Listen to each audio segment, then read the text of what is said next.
I eventually went to prison. You know what I'm saying? Yeah. You know, that reckless, careless behavior on those bad decisions led me to going to prison, led me to paying, you know, hundreds of thousands of dollars on lawyers, hundreds of thousands of dollars on fines, and me practically, you know, almost losing everything I had and having to like rebuild it back up. So that was also documented too. But I have to take accountability because I'm the one that was doing all that stuff, you know?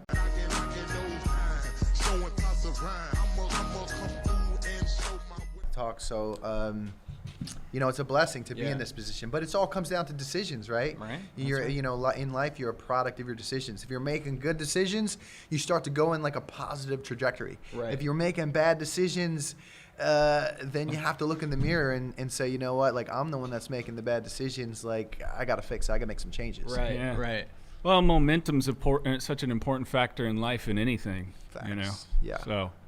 Yeah. Oh, by the way, hi, folks. We're sitting here with Mike Sorrentino, a.k.a. The Situation, Jersey Shore, and, of course, sober, which I'm loving it, man. So it was cool. We were sitting, Mikey, with Mike, and we had this conversation prior to recording. It's like, shit, we should have just had microphones going then. Yeah, you know? I know, right? But we had like a little bit of a pizza party just now. Well, we're celebrating you. Wasn't New Jersey pizza, though, Mike, right? It was good pizza. It was good, it but was not New Jersey pizza. Okay. I'm going to have to say, guys, that New Jersey and New York have the best pizza in the country. Don't at me. Yeah, hey, I was telling you when I went to Jersey, Patterson, New Jersey, which is known for more dead people than alive. For people that don't know, it's kind of like the cemetery area of Jersey. But the stereotypical thing happened. Went to Sal's Pizza Parlor with Sal and Sal Jr., you know? Yeah, and his grandfather was probably named Sal as well. But also, if we're on the topic of stereotypical, we have to explain to the listeners what my outfit today. Which I have a velour jumpsuit on, guys. Philo. Yeah, a philo. It looks fantastic. You wear it well, bro. It's extremely comfortable, but it's so stereotypical of me.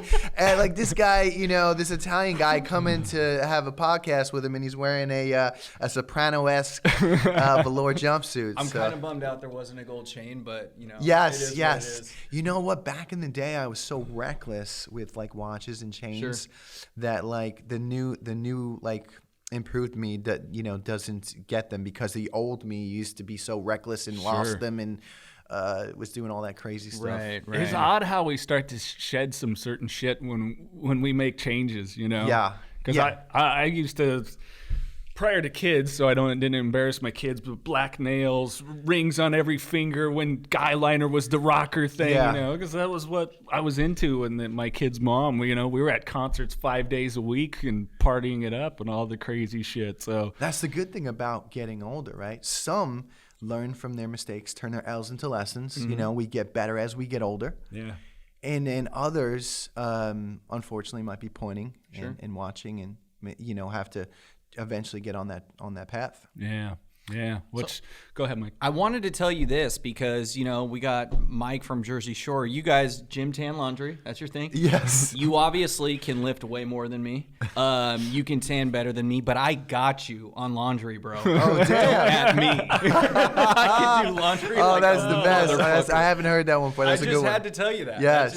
Now we can continue with everything. Yeah, we've been else, GTLing for over 11 years now. Long time, man. And on the core of that acronym, it makes sense. At the end of the day, it's you got to go to the gym if you want to look good. You got to go tan or else you're going to be pale. Right. And if you don't do laundry, you ain't got no clothes. Exactly. So the GTL thing has lasted all these years, and we still continue to do it today. It's a lifestyle. Yeah. Oh, that's funny. Because I used to work briefly in professional wrestling in a small regional area. And that was the thing about the guys like, man, that one guy was so talented. Why didn't he get over? Well, he wasn't tan enough. You know, it's like so, that's crazy. Oh my God. I always wanted, I don't think I've ever been on like the World Wrestling, is it the Entertainment now? It's WWE now. I don't think I've ever been in it. I'm gonna have to talk to some management about getting on there. So we'll have to see what's something. You'd love it. Maybe the introduction of the situation, or maybe the inspiration, or maybe the mediation. Mr. Abtastic, the situation himself. Yeah. The inspiration's good. The inspiration's good. Listen, I'm known as I've been the incarceration. And I'm currently the probation because I'm on probation right now. I forgot about that. Incarceration, that's right. Yeah. Damn. But on the show right now, we're trying to mediate the girls to sort of, get back together and things like that. So hence, right now, the name that I'm dubbing myself is the mediation. Okay. I could do so many things with that Asian. that Asian, right? Asian, you could do a Yeah. lot. Yeah. You better start throwing a little TM at the end of all this shit. Trademark. Yes, Trademark. I got in trouble back in the day for trademarking too many things. Yeah. Because at the end, a lot of Hey, times, Mike, what now? yeah, they don't work a lot of the times. I was trademarking everything in sight, Googling anybody that would use anything, and it was just a waste of time. Yeah. Hey, let's. I always find it interesting. The longer I'm in recovery, is that so many of us have a story of things that start from childhood. So tell me about Mike the kid. What were you like? Damn. Were you rambunctious? Did you have The kidduation. like the parents that were like, get Mike off to this game, the football Yeah. game, what was it? If I was going to talk about when I was a kid, my mom said I was a very quiet kid. But once I started getting into grade school, maybe like 7th, 8th grade, she said I started to come alive a bit. I was, class clown. I was into sports my whole life. I was into karate at age 6 to 16, football. Once I hit high school, it was girls. So mostly I was a very outgoing kid, into sports, and definitely a people person, and a good heart. Mainly like to be funny, things like that. I guess maybe back in the day, I sought out a lot of attention, probably. Sure. And then we went into college. I graduated and got an associate's degree, not the bachelor's. And right around that time, I was discovered for Jersey Shore while I was trying to be a fitness model / stripper.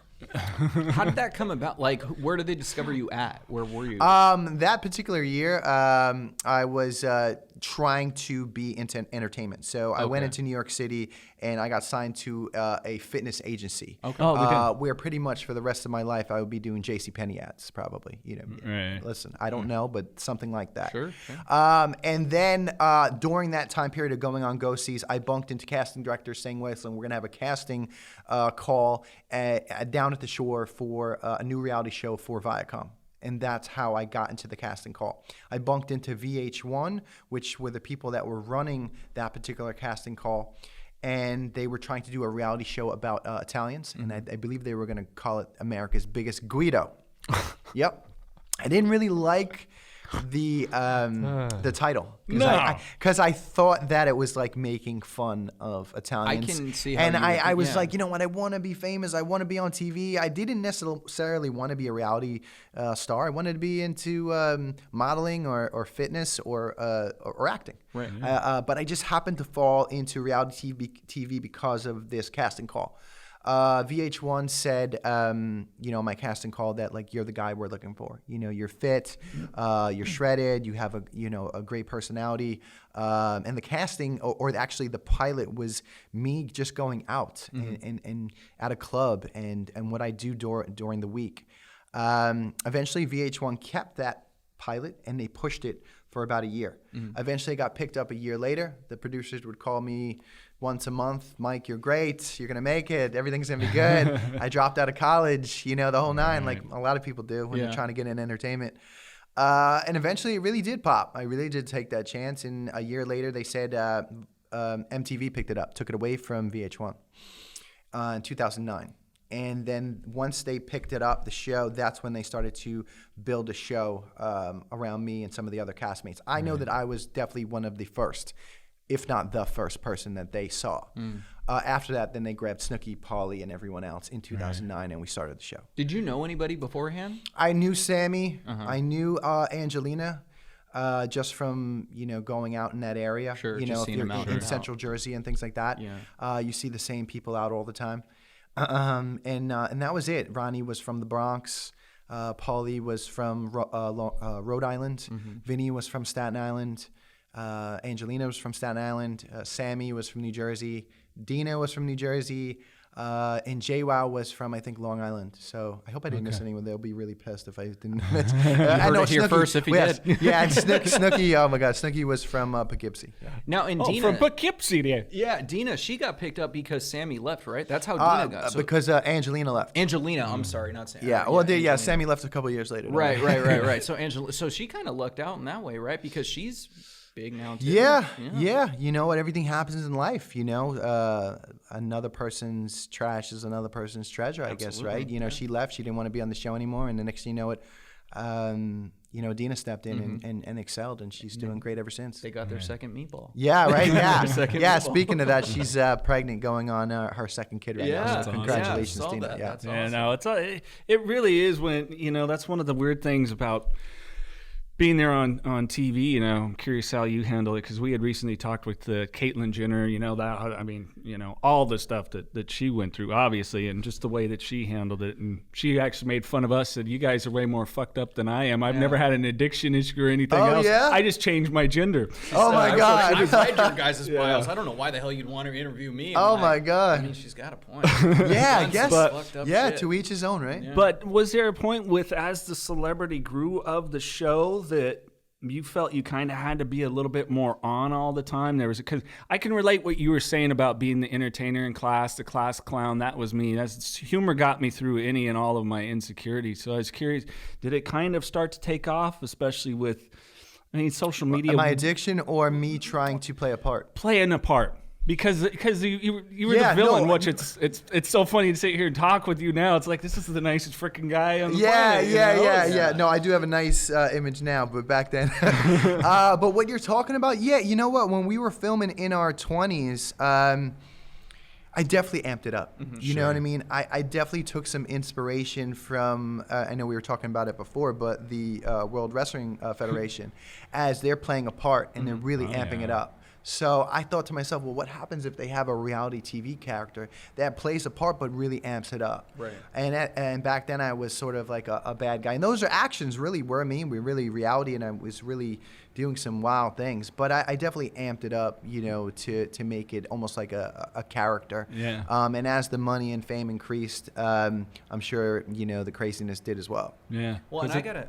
Go ahead. I gotta give you guys credit too, like I was saying, because I've done a lot of dumb shit in my 20s, but to be filmed the entire time for the whole world to see, because you guys had millions and millions of views, for millions and millions of people to see me doing all that, I get pissed off if I do something dumb and somebody's snapping somebody else and I'm just in the background. Yeah. I'm like, hey, did you hear that? Fuck. You know, but you guys are on TV and everyone's seeing this, so I can't imagine. I don't know if you felt pressure. Yeah, there definitely was some pressure. I mean, I would be lying if I said there wasn't. Yeah, I mean, listen, I tried to be as authentic and genuine as I could, knowing the camera was on me. Maybe at certain times a little too real. Sure. Where, you know, people were like, what is this guy doing? You know what I'm saying? Like, why would he want to present that image on TV? But at the end of the day, you signed up for this a long time ago. You're getting paid millions of dollars. Yeah. So I got to take the good with the bad.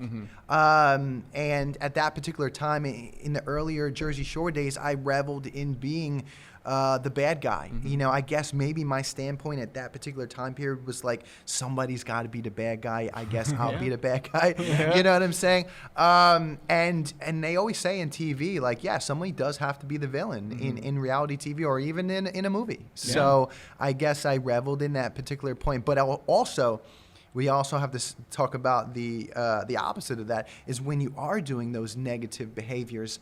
I eventually went to prison. You know what I'm saying? Yeah. You know, that reckless, careless behavior on those bad decisions led me to going to prison, led me to paying, you know, hundreds of thousands of dollars on lawyers, hundreds of thousands of dollars on fines, and me practically, you know, almost losing everything I had and having to like rebuild it back up. So that was also documented too. But I have to take accountability because I'm the one that was doing all that stuff, you know? That's the thing about it, and I've tried to explain to people that care about me very much, but maybe, you know, relationships got severed. You know, I had a long-term relationship that had to end because of my addiction. And of course, you know, I had a chaotic marriage, but we get along great now. But that people don't understand is that even though it is you, so many of these actions and things that happen really aren't you because you're not in a state of sobriety. But no matter what, you have to fucking own it because they're still your actions. It's still you, yeah. So it's I like the way you said that. Yeah, it's almost like a doppelganger in the world. So it's like you taking on the villain role in this, which doesn't seem like you sitting here talking. I'm seeing this guy smiling. I really like what I really like what he just said but technically you got to bring it back to that decision. The original decision that you took the substance. Mm-hmm. Yeah. That was one of your best decisions. $51.50 Apparel.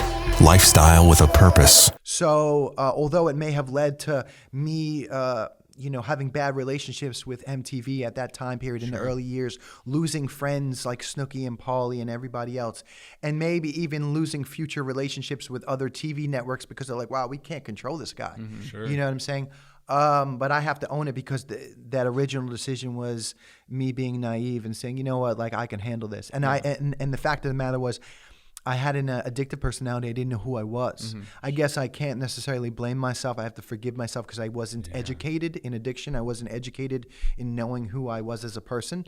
But years later, I did find out who I was, and now I only feed myself positive behaviors, and I stay away from anything negative because I know that there's always a chance that there's that person inside that's a beast, I guess. Yeah. You know what I'm saying? And we keep it in really, check. Us addicts really do every day work to fight off that fucking beast and keep it at bay. He's always there. Oh, yeah. He's always there. Once in a while you get him whispering like, let's do this, let's do that. Like, nah, man, we know the answer to that. Yeah. We know how that's going to go. Oh. Yeah, we know how that's going to go. Yeah, we just got out of prison, guys, for almost a year. Like, we know how that's going to go. But you know better now. So now it's like time to do better. And that's the good thing about us in recovery, especially the people that have, years under the belt, they know the way. You know what I mean? All you have to do is continue to do the one day at a time and continue to sort of like work on yourself. And that's really what I've been doing. Yeah. How much did support groups mean for you? I would say support groups meant tons for me. In the beginning, I did 90 meetings in 90 days. Oh, you did the 90-90. I did the 90 and 90. I would do a meeting a day or sometimes 2 meetings a day, and for probably up to like 3 years, probably 2 or 3 years, probably. I did aftercare and outpatient and one-on-one treatment with a professional therapist for almost a year. So aftercare was like a year. So eventually those meetings turned into like service work where I visit treatment centers now, I'm going to be 5 years clean and sober in December coming up. Nice. Congratulations. So yeah, what's the day?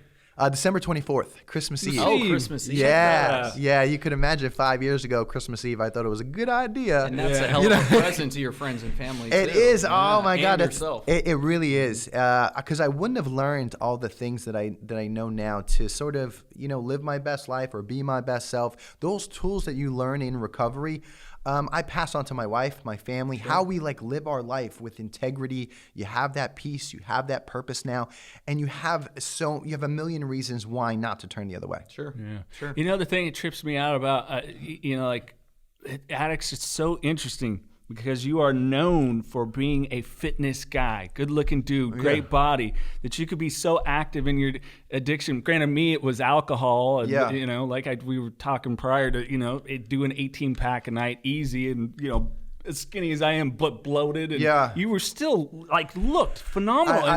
It's not something that for me... pisses me off. Why are you guys so fit all the time? Yeah, I mean, even in my active addiction days, I was still in very good shape. It took a long time for, the pendulum to swing towards the negative side where, where eventually I had to, I guess, address that. Right.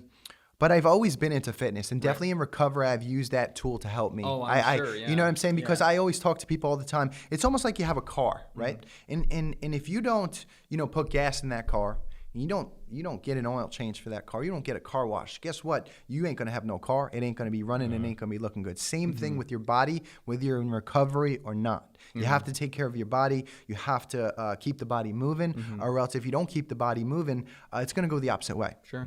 So it's a big belief for me. So, and that's just one of the aspects that I work on. Mind, body, soul. I like to work on. Yeah. And how's that translated to family life? Of course, married man now. Yeah. And how trippy is that too? Do you kind of feel, being near 5 years through recovery, such a separation from that guy that was that? Oh, the crazy party guy. Yeah, crazy party guy. And it's like, here, I had a beautiful wife. And God, I'm so proud of myself, man. 5 years clean and sober is a monster accomplishment. Yeah, absolutely. I'm so proud to be here with you guys talking about such positive topics. You know what I'm saying, to help other people. Listen to my story and be like, yo, if Mike the Situation could get up, like if he could get up, man, like I can do it. Yeah. You know what I mean? So that's another awesome reason to do it. So, but it feels great to be a family guy. When you lived such a crazy party life, right? You don't need to turn back. You know what I'm saying? I'm sure once in a while the devil whispers in your ear. Yeah. We all know that. And he tells you that you can't withstand the storm. But we whisper back, I am the storm. You know what I'm saying? The devil's always going to be there. You know that. But if you got the tools in your tool belt to respond and act accordingly, you're going to be okay. Right. I just didn't have the tools back then. Back then, I was a savage. But now you do. And you're Now solid I do. Now I got the wife. We just celebrated our second wedding anniversary. Congrats. Working on having a family. Hopefully soon we'll have some good news. But you got a dog though, right? I got a dog, there you go. Moses. There you go. Moses Shout is an out angel. Moses. What's up, Moses? Golden Retriever Moses. He's definitely the main character on the new season of Jersey Shore Family Vacation. And if you guys don't know, Jersey Shore Family Vacation airs every Thursday, 8/7 Central, only on MTV. Yeah, buddy. And Moses is like the dog, Full House had the fucking dog. So Jersey Shore's got the dog. Exactly. Yeah, he's a good fit. You know what I mean? But this whole Jersey Shore Family Vacation series is a documentation of me trying to turn my life around, which I can show my kids one day.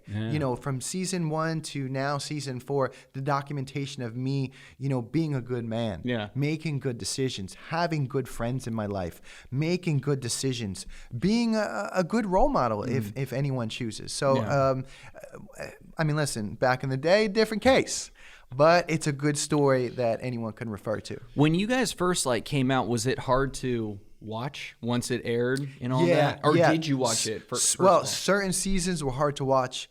Other seasons, I was making just so much money I didn't care. I was just like, but then again, that's the young and the dumb, immature former version of yourself that is not making good decisions, didn't watch or care for his work. Now, these days, I'm looking up in dictionaries different Asians and different quotes to recite on camera so that I can hit you with something profound on TV. We're like, you know what? That was pretty cool. You know what he just said? Something positive, Yeah, something positive. Yeah. Listen, I recently butchered a fable recently on TV, the frog and the scorpion. But I think the audience got it. I recited the fable of the scorpion and the frog, and the moral of that story is to watch the true nature of people. Right. Yeah. Right. Yeah. Yeah. And it also the scorpion, the frog, for people that don't know, is help yourself too. The scorpion did itself no favors. Exactly. It's just always just keep the mind of the true nature of people, no matter what's happening in your life. And it's something. And those fables and those quotes that I spit out, although sometimes cliche, if you really read them, they really do mean something. Yeah. And for people in recovery and other people that are living a good life or a positive life or fighting the good fight, they're like, yo, those you can live by those quotes. Yeah. And they'll help you get through some of the tough times in life. Oh, right. I was also curious too, Mike. So when you go back for these kinds of things, Jersey Shore Family Vacation, Thursdays at 8:00. Does being with all the cameras around, I'm sure that devil on your shoulder is right there too, saying remember this? Does that got to be hard too, right? Listen, if we back around the first vacation, which was the reboot, which was, I don't know, was it 2 years ago maybe? That was the first time that they rebooted it, and I was just newly sober. I was worried. So you're really put to the test I was there. worried because I was a little bit overweight. I wasn't the situation. I kind of identified myself as this guy that gets women and has a six-pack. And at that particular time period, I did not have a six-pack. I had a girlfriend, and I was overweight. So, you're wondering, is America going to love you? Is the show going to be successful? Am I going to be able to contribute to this show with all these big names on it? They're all big names. They all have big personalities. The only way that I was able to get through that was to just challenge myself to be like, you know what, you're gonna have to find a different version of yourself. You know what I'm saying? It's a different time in your life right now. If you got to be that funny chubby guy for like a season or something, guess what? That's what you got to do. Right. So I started reading like all these quote books and all these books. I was never a guy that read anything. And I started to fall in love with quotes, and I started to fall in love with fables and cool little stories. And I was able to turn myself into a different person or a different version of myself for the new seasons of Jersey Shore Family Vacation, and came up with this new name, Big Daddy Sitch, because I had gained a little weight. And I was embracing it, you know what I'm saying? And I'm this TV character, I got to do it. And it ended up and me taking that risk was one of the best things for me, because even though I kind of doubted myself and that little devil in my ear was saying, nah, man, you got to turn back to the old Mike. Yeah. They ain't going to love you, eventually I didn't, obviously.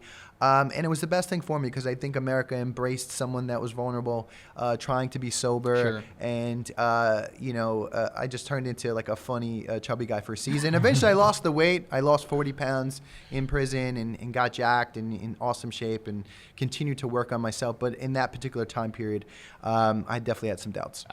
No, I can imagine. Well, the good thing is it sounds like you love yourself, and really who cares what anyone else thinks at this point, right? Facts. That's awesome what you said. At the end of the day, you have to always believe in yourself. Yeah. If you believe that you can do something, guess what? You're going to do it. And if you believe that you can't, same's going to happen. Right. And it happens most in life. And if you have good friends that are going to give you positive affirmations and some good positive stuff like that, it's a good thing. So hopefully people can listen to this podcast and get through some of their days or some of their tough times. Well, you're saying some things about, for instance, you in prison. We had this cat too, Tony Hoffman, on here, who he served for armed robbery, stealing opioids. So he had served, quite a bit of time.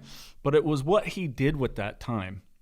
And can you speak on that within prison? Because you mentioned even in that time, it sounded like you made something of that time. Almost a transformation, not a retransformation, but a transformation overall. Moving forward and changes. I like that, what you said. A lot of guys in there, they didn't do well in there. Mm-hmm. They would stare at the wall. They would eat Doritos. They'd gain weight. They'd be depressed. Mm-hmm. That's because they weren't active. They didn't. The time made them. You have to actually do your time. So I would just wake up. I would work out twice a day. I would do intermittent fasting. I had lost over 40 pounds. I had remained sober. My wife would visit once a week. I would encourage my wife to stay positive. We're going to get through this. The comeback is greater than the setback. This is only a slingshot. We're going to get better. Because I got to also support my wife. Absolutely. She's coming to visits, crying. The bills are piling up. I can't work during this time. You're not in there alone. She's in there with you. Yeah. You know what I mean? Yeah, exactly. So, it was definitely a tough time for us. But I stayed in faith. Mm-hmm. I also had faith in myself and my abilities to bounce back from this. And like we just said 2 seconds ago, if you believe that you can do something or recover from something, you will. Yeah. And the opposite also applies as well. So I really had a mission in prison to take that time to lose the weight, stay positive, stay sober, be a positive influence for other people in there as well, and then come out and ready to be on the offensive. Yeah. In addition to your wife, who sounds absolutely amazing, I can't fathom. Yeah, oh my God, she's the best. She's my better half. Yeah, the strength that takes to stand. Because people, and it's no different than addiction. I know we had talked to Novak about it. He's, people like, oh, what you were doing yourself, how terrible for you, and it's like, no, how terrible for my mom or my loved ones or whatever it is, and people that care about you. How did it really affect any of your other family relationships and close bonds? Prison or active addiction? Both, really. I would have to say that, active addiction, you're destroying every relationship that you have, family, business, because you're just now making good decisions. And at the end of the day, when you're in active addiction, your priority list is pretty skewed. It's like, I need to make something happen, and that's what I need to do. And that's pretty much it. And everything else gets thrown to the side, and you take for granted, relationships, family, friends, loved ones. And it's not necessarily you, but it is you. It's so weird for us to even talk about that, because I like what you said before about, the decisions, that it is you, but it's not you. And you're right. But at the end of the day, it was my decision and other people's decisions to take that substance, and it had taken over their life. And you were behaving irrational, making bad decisions, ruining relationships. I don't think I was ever like stealing from people, but I know that happens in other situations where people are stealing and robbing and things like that. And it just comes down to, it's just a seriously negative behavior trait to be taking drugs, or to even alcohol is not even a good behavior. I mean, if we put it on a list of black and white and how good the positives and negatives, I'm gonna win. It's not that good for you. You know what I'm saying? It's just others can, I guess, have a normal life, and others just like let it take it over. Normies. Damn normies. Yeah, I just can't. We talked about this before when we had this pizza party. Like, if we were to party, today, like, and I made that decision, which I know not to, and I wouldn't. Yeah. It wouldn't just be for one day. It wouldn't just be for 1 hour. It would be to the extreme, which that's the type of person I am. And since I know that, I can't let that beast out. Sure. Yeah. Well, and I think here's a good quote that I read the other day. One of my heroes in sobriety, and being that your sober date is the 24th of December, he said, I'd love to have a drink today, but I got plans for Christmas. That was Robert Downey Jr. Oh my God, I love Robert Downey, man. And it was just something like that because I still have those, and people don't realize, they just think, you've gotten clean, and you're saying, that demon, it still comes in. Sometimes it still comes in. I tell my wife, and she's like, "Really?" I'm like, "Yeah, it still comes in every now and then." You have to have that other voice. Tell it, to chill the fuck out. That's true. You know what I'm saying? Yeah. I mean, I saw something the other day about like a good wolf and a bad wolf, and that inside of all of us we have a good wolf and we have a bad wolf, and the wolf that wins is the one that you feed it. Right. So that's really the truth of the matter. I like that. We all have like a good side and a bad side in us. I think that's the truth. And whatever side wins is the side that you pay the attention to it, Almost like the grass is greener wherever you water it. Sure, exactly, wherever you water it. Yeah. The Knockin Doorz Down Autobiography by Carlos Vieira. It takes you deep into his destructive past and how racing saved his life and opened the door to give back to the community. And 100% of the sales go directly to the Carlos Vieira Foundation, an organization committed to raising awareness for addiction, mental health, and autism. And for inspiration and motivation, tune in weekly to the podcast every Thursday for real-life episodes from celebrities and local heroes. Get Knockin Doorz Down today at kddmediacompany.com or Amazon. Yeah, no, and it's funny you talk about it, because I think it was on the plane here to see you that I was telling Mike about the last time that I fell off. I heard a noise and a smell that were very familiar of trauma, and it drove my anxiety, and the next thing I know, 18-pack is gone. And it's just like that. And that's what people maybe don't understand when you sit and tell them. It's like, you've done your recovery. You got your blue book. You got your sober date. You got your, the people that you call. And it's like, it's just gone, right? It's like, no. It's a constant work in progress. You know what I mean? Like, we have the tools, but you have to implement them. It's and one day at a time is it's not cliche. Mm-hmm. But if you follow it, you'll be good. Mm-hmm. One day at a time, you be your best self. After that, at 12 o'clock, when you put your head down, let go and let God. I did my best. If you have that formula in life, love, and work, you're going to kill it, because you're putting your all into that one day, and then you're going to sleep. And every single day, you're putting your all in. And that's where you start to make some headway. That's when you start to win. And I think the importance of the one day, at least for me and people that have helped me in how to break it down, is you don't necessarily have to look at it every millisecond or everything else. The reason being is a lot of us that are addicts have anxiety issues and all these things. And the more shit we throw at it in a day, it drives that anxiety. Yeah. So I just make it as simple as, like you said, this is a one day. Just Yeah. the 24-hour period, and it's a goal by the end of the day. That's all it is. So don't sit there and go, okay, I got to wake up and brush my teeth this direction and do all these little things and have it all antiquated out. It's like, no, just one day. Yeah, I don't even try to complicate my days either. Like if I know that I have certain tasks or gigs to do, and I'm running multiple businesses right now. I make it a point to tell, like our team, like, listen, we're doing just one thing today. We'll do one thing tomorrow.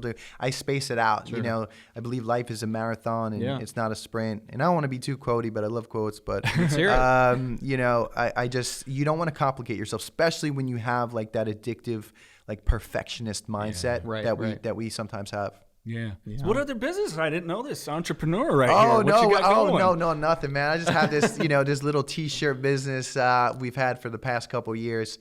It is thesituationsstore.com. Okay. And cool. We sell all different types of T-shirts. Most of them are motivational. The comeback is greater than the setback. We didn't come this far just to come this far. Right. All these cool little T-shirts. And usually when people like buy them and put them on, they're like, oh my God, I feel like a superhero. You know what I'm saying? It's so cool. That's so awesome. we've had that for the past 3 years, I think. And actually, I have some Jersey Shore roots that I used to work at a T-shirt shop in the first Jersey Shore series. Oh, yeah. So it's pretty cool that, almost 10 years later, I now own my own shop. I think in the next year or so, we'll move into like a brick or mortar or something like that. I also just launched my own nutritional line called Brotrition. Brotrition. Very on brand, guys. Okay, and if you need some protein, I have some Brotein. I'm trying to think of ways to work in the situation. For that. I've been doing that this whole interview. So we just launched this past week because of the premiere of the show. Also, we have 1 year anniversary of being an advocate for recovery for Banyan treatment centers, which we're here right now doing the podcast for, which is really awesome. I just celebrated, I think I said it before, which was my 2nd wedding anniversary for the wife. She's an angel. Did I forget anything? No? I'm doing good? Okay. You're good.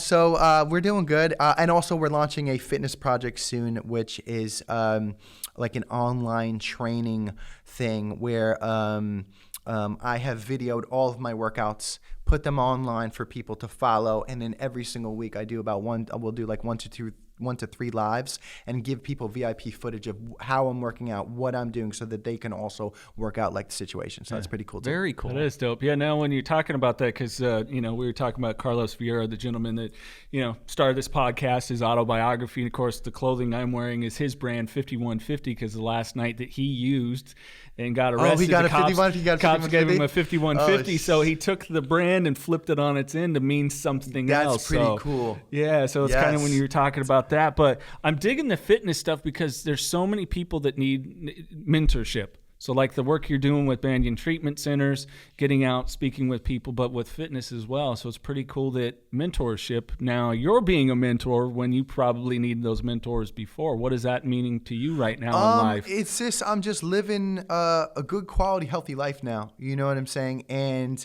if you did a snapshot of who I am now and send it to me maybe 10 years ago, I'd be like, oh, hell no. You know what I'm saying? Like this guy's 5 years clean and sober. He's married for 2 years. I'm still on a #1 show on MTV, but now I'm doing it with integrity, peace, and purpose. Totally different. And I would have told you back then, that's not going to sell, kid.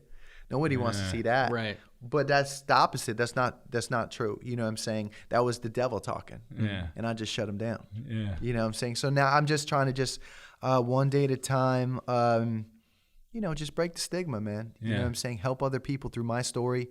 I think I said it when we were having our pizza party. I did it for myself. I did it for my wife, my future, but also anybody who has fell down, couldn't get back up.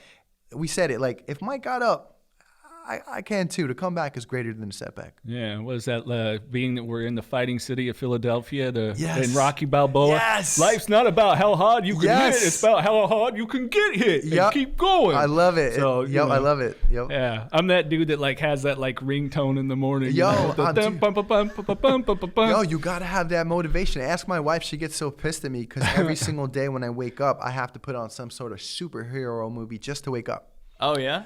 Whether it's Avengers, whether Avengers 1, 2, 3, or 4, or maybe I'll put Batman on. Just get motivated. Just get You inspired. know what I'm saying? Yeah, just to get inspired, man. I put my clothes on, get ready for my workout, get ready for whatever I have to do for the day, and just get ready for the fight. Because a lot of people don't realize in life, it's a fight. Yeah. Right. Oh, you know, that It's a gave me fight. the chills because he knows I'm a big superhero guy. I have on repeat from Batman Begins. Oh, you do? With- The with- chant? The chant? No, the first one. Oh, that's Dark Knight. That's Dark Yeah, Knight. so the first one, and where Bruce Wayne goes, "What would you have me do, Alfred?" And Michael Caine with his voice, Yeah. "Endure, Mr. Wayne." So it's that Oh, endure, yes. you know, that quote, that little part. It's Yes, just like, yeah. all right, you can push through this. If it's an anxiety attack, if it's a shitty day at work.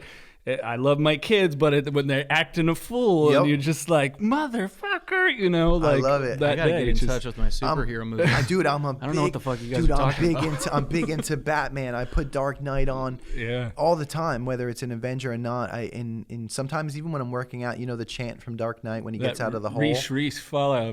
That's like a combination of multiple Yeah, languages, so, I guess. yeah. But yeah, it's supposed to mean, you know, That chant rise. gets you. The chant just- where he's getting out of the hole and he's climbing up Yeah. with the rope and stuff when everyone's chanting for him. So it's just, at the end of the day, what I'm explaining, anyone that's listening can also do. It doesn't have to be a superhero movie. It could be anything that motivates them, music or movies, to just get up and fight in life. You know what I mean? Because I think in life you only have, you know, 3 choices, and that's, you know, give in or give it all you got. So that's only 2 actually, but I'm gonna just give it all I got, you know?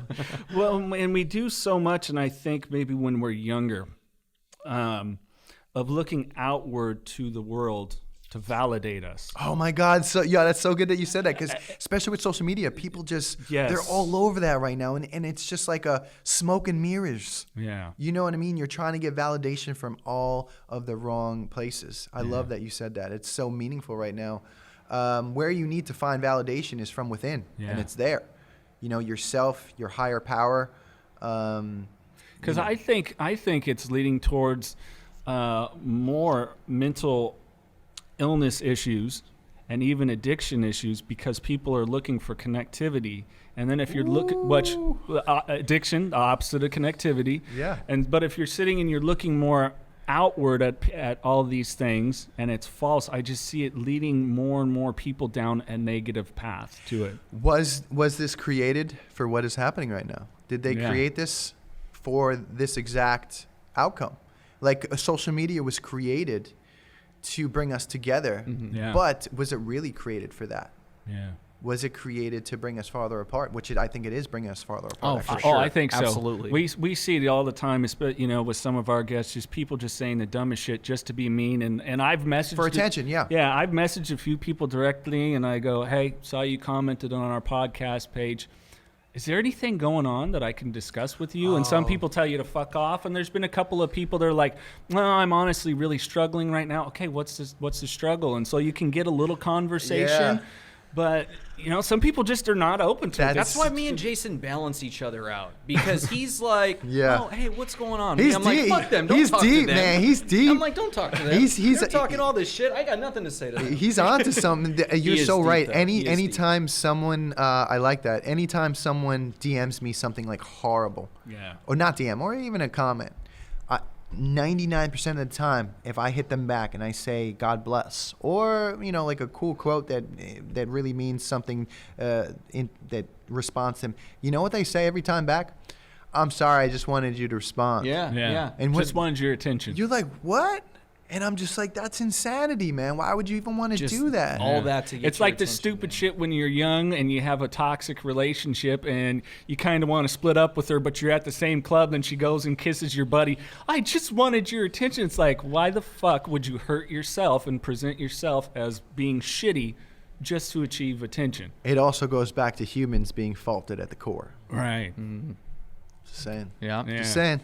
We are a work in progress. It's a journey, like you said. Yes, no finish sir. line. Yep, it is. It is not about the destination, fellas. We know it is about the journey. The journey. Yeah, and also being present. That is most important. A lot of people are depressed or have anxiety sometimes, and the meaning is that they're not in the present moment sometimes, and they need to get back to that present moment. Mm-hmm. Yeah. Well, and that's such a hard thing, and it's interesting because we've talked a lot with different people about mentorship and influence and stuff, and we even brought up like Michael Jordan when we were talking to Caitlyn Jenner and people say Michael Jordan's ability wasn't so much his physical side, but it was his mental side and his ability to be present in the moment. Yeah. Like Michael Jordan missed shots, people. He didn't always make the fucking game winner. Yep. And I believe, well, we don't all have our Jordans on today, but but there's a reason. I got them on, guys. I saw. I typically so do, not today. Jordans. Sorry, damn it. But it was his ability to be in the moment and realize some shots are missed. It's fault. Nobody's perfect. Nobody's 100%. Yeah. But it doesn't mean I'm going to stop taking that shot. Yep. I think what you just said is greatness is in the moment. Mm-hmm. Yeah. And we need to get back to that. Yeah. I always try to be in the moment as much as I possibly can. Obviously, we're human and sometimes we get in our own way, but that's something that I always practice, to be in the moment. Yeah. Well, and there's so much that can pull us, technology and all these other stuff. Yeah, definitely. You always have to, another good thing to do, and I'm sure you guys realize, is to reevaluate yourself as much as you can. You know, why am I feeling this way? Why did I do that? Why did I say that? How can I improve? Or and also I always bring it through a filter of expectations, pride, and ego. Yeah. If I'm bothered by something and I'm like, why am I bothered? And then I go to expectations and I'm like, was it expectations? And I'm like, wow, it was. Well, I shouldn't be pissed off then. All right, forget it. And then all of a sudden it's like you run it through ego. Was it ego? Wow, it might have been ego. Maybe I wanted them to say I was the best person ever, I'm the best reality star, or the Kim Kardashian male version. I don't know. Sure. All right, it's ego trying to throw that out. So I like to run it through and pride too. I like to run it through those three filters. And 99% of the time, once I run it through those three filters, there's no reason to be upset anymore. You know what I'm saying? And also you run it through those filters for other people too. Sure. Like, why did that person say that to me? And you're like, boom, boom, boom. I should get them a therapist for Christmas. Yeah. You know what I'm saying? Like, all right, that's it. Guess what you get for Christmas? Yeah, yeah, and it's funny you say that. I honestly have told people before that don't understand, and I've said, thank goodness you don't understand and you're not an addict. That's a wonderful thing. I don't totally want you to understand, but the best I can explain, and I'll lay that out there, and then I'll say, if you really looked at the 12 steps, it would do everybody marvelous. Oh, yes. How many of us don't need to make an amends that are sober? Oh, that's great that you said that. Things we can solve a ton of problems with the steps, with a lot of things that are going on right now. Yeah. And to be honest, I have to give credit to the way that I live my life through everything, through steps, through the principles that I've learned in recovery. So if I didn't make those mistakes back in the day and fall, I wouldn't be the man I am today. Sure, yeah. And I wouldn't be having people call me up like, yo, can you be my spiritual advisor, kid? Yeah. Like, you know what I mean? Like, but that's really cool today though. Yeah. Yeah. What are you doing with that video series that you're doing? The Hope Dealer? Yeah. Yes. We just started a month or so ago a new series on YouTube that we partnered with Banyan Treatment Centers. Okay. And this is like a new show on YouTube, and it really just it's like stories about people that have overcome obstacles. Okay, and I want to spotlight the positive stories, the people that have picked themselves up, dusted themselves off, and now they're just living their best life. So I want so that other people that are in the hole, they have something to refer to, that hey, they recovered, I can recover. So we just started that project. It's called The Hope Dealer. Also, it's on Instagram at The Hope Dealer. It's like a monthly project for us, so it's cool. It's really cool. Yeah, along with my service work with Banyan Treatment Centers as well. These guys are top notch here. I don't know if you guys walked around, but these guys are top notch. This facilities and the facilities that they have across the country. And if anyone that is suffering from the disease of addiction or a mental health issue, please call 1-888-270-5712. Yeah. Well. That's awesome, man. We love it. Well, hey, we're going to get to some rapid fire questions here before we wrap things up. Mikey, I'll kick it off. Being that you and I are superhero oh guys, my God. If you could have one superpower, what would it be and why? I would do. My brain is going towards Superman and to fly. Okay. But that's just. But I'm not executing. I'm not pulling the trigger on that because, That's like an instant gratification type of thing. Sure, I really think that I can go even better than just flying. I would have to say teleport. That's mine every time. That's Teleport. his. Teleport. We flew to Philly, Mike. You know, we flew to Philly. I just jumped on his back. I hate airplanes, bro. And I'm not afraid that it's going to go. That's not what I'm worried about it going down. But we were there for 3.5 hours. I can't move. I can't get up. I can't go anywhere. You're sat there for that long. That was just to Chicago. We get to Chicago. We chill for 5 hours. Layover. And I'm just like, for fuck's sake, I just want to get there already. Teleport, right? Teleport. Bam. We're in Philly. See, this Bam. is where you get the softy in me, and mine's to heal people. Like if I could touch someone. Oh, damn. See, don't you feel like a dick now? Now I do. Because of his answer? Now I do. Every time. I knew he was gonna. I knew he was gonna trump us gonna go too. deep. I knew he deep. was gonna because that's why I said my first thought process was like Right. an instant gratification, like little kid, Sure. like let me be Superman, let me go super strength. But he came with to heal people. So now I'm just gonna just leave the interview now. because I still stay with the best. teleportation. That was the best answer. He just won. All right, I got one for you. So, if you can have dinner with anybody you want, dead or alive, who would it be? Without obvious answers like, your wife, stuff like that. Like, Okay. I don't know. It could be. I'm not a big guy that looks up to too many people. I like look up to like my my own higher power and things like that. But Sure. Yeah. I'd have to say The Rock. The man. yeah, I'm I with could you. see Yo, that. the man is just killing the game. He's he badass. has killed the game for I don't even know. Is it 2 decades now? Probably. Longer than been that. longer than that. He debuted. Actually, the day we're recording this is WWE Survivor Series. It was 20.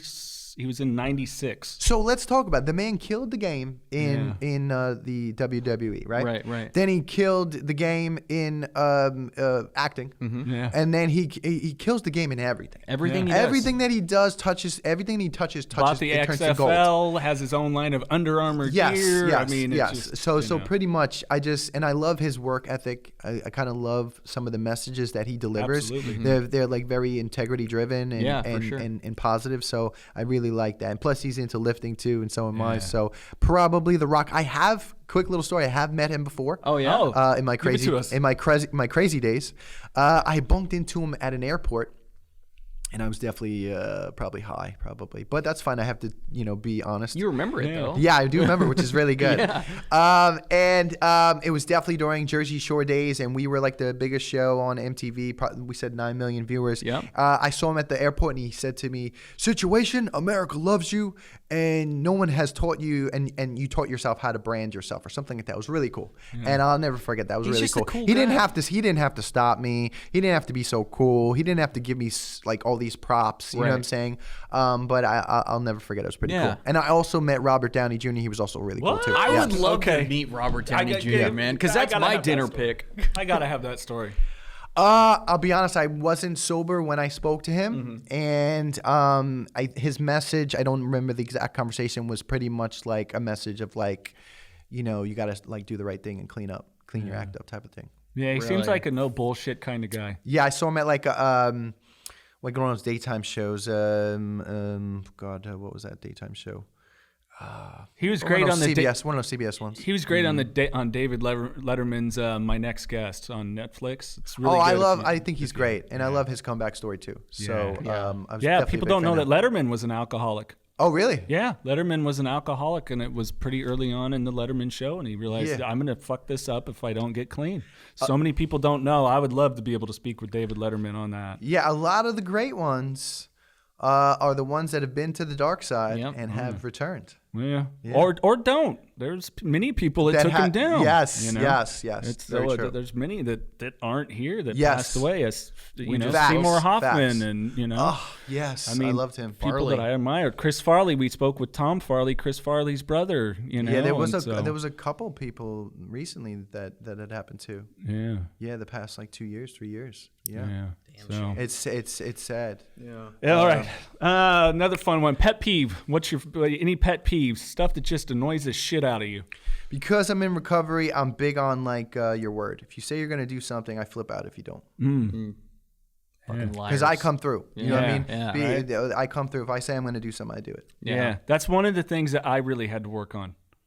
For me, that I really had to change is like, okay, if I say I'm going to get something done at this time or be there or whatever it is, you know, it didn't matter if it's, who cares if you're going through one of those anxiety or depression moods? Get your ass up, get there, and get the job done. Yeah, that's how I am. I mean, I had to go to prison. I had to pay those fines. I had to pay the restitution. It was all from my decision of being careless and reckless, but I was held to the letter of the law and made an example. So let's just say proving myself by actions, I'm a man of my word. So if I say I'm going to be there for you, I'm definitely there for you. If I say I'm going to, do something for you, I will. You know, if you get a flat tire, I'll be there. I'm one of those guys. For sure. That's awesome. Yeah, okay, last one. If they were to make a movie about you, who would you want to play you? Well, this is a fun one. Goodness. Don't say me, because I know my guns are impressive. Goodness. For those that can't see and are listening, Mike's arms are probably about 10 inches bigger around than mine. God. That's why I'm making this joke. I don't know. I mean, goodness.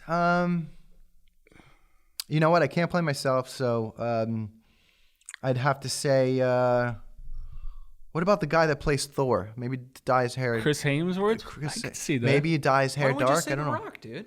The Rock, Rock is 6'2". I'm 5'11". And he's Samoan and black. It'd be harder to pull off the Italian. Yeah, he's not gonna pull off the Italian. I don't know. Do you have? I mean, who could play me? I don't know. Is The Rock that big? He's Rock 6'2"? Rock is 6'2". I didn't realize he was I'm that tall. 5'11". Yeah, he might even be 6'3". Yeah, he's a little. When I met, well, I didn't meet him when he was coming down the aisle, and I was right there. He's probably about an inch taller than me and about 180 pounds bigger than I am. He's a huge, man. I think Chris Hemsworth is also 6'2". Pretty big guy. But Shia LaBeouf would be too small. Yeah, but he would be able to pull off the role. I think Shia he'd be able. LaBeouf I think he'd be able to pull off the role, especially the crazy days. Yes, right. Mike, is there anything for those that are listening that you can give an uplifting message to, either if it's them going through recovery, they have a family member that's an addict that's either still actively in addiction or going through recovery, or just really all of your words have been uplifting for anyone in life just looking to make changes, but any words of encouragement before we wrap it up? I would have to say to never give up. Number one, we don't give up around here. And you can't go back and change the beginning of a story, but you can start where you are now, and we can change the ending. I love it. Keep turning pages, right? Thank you, brother. I got one more thing. Go for it, Mike. Jersey Shore, Thursdays at 8 o'clock. Yes. Right? Yep. Jersey Day is Thursdays, 8/7 Central on MTV. 8/7 Central MTV. Yes. Well, this guy trying to get I got you, Mike. I got you. And if the Viacom people are listening, put this shit on too. Hey, Mike, this has been a real honor and a pleasure, man. Thank you for your time. Thank you guys so much. It was an awesome conversation. I really appreciated how deep we went. Yeah, likewise. Thank you. Thanks.